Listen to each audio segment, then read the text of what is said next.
tere, mina olen Jaan ja räägime PowerPointist. Nüüd kõikide objektidega on niimoodi, et kui sa objektile paned animatsiooni sisenemine. Jah?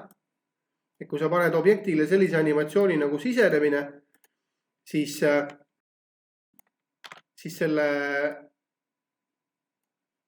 objekti vaike väärtus on see, et teda ekraanil ei ole.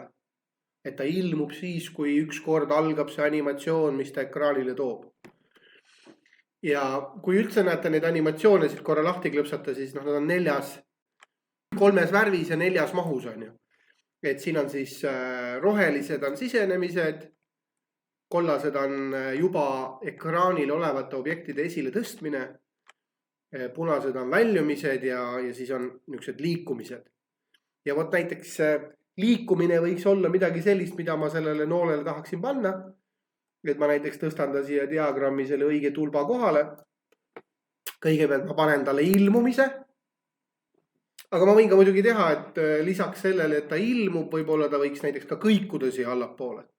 Siis ma teise animatsioonina panen talle joone, see on liikumistee. Ja need vaike valik tal juba ongi alla liikuda. Joonte puhul on see kihvt lugu, et ta ise joonistab siia peale, et kuhu see nool välja liigub. Ja sa võid seda lõppasendit ise hiirega tõsta. Tegelikult ma tahan, et ta teeks ainult siukse väikse nõksu. Nagu käiks grammi allapoole. Rohkem polegi vaja. Kohtume koolitusel. Tšau!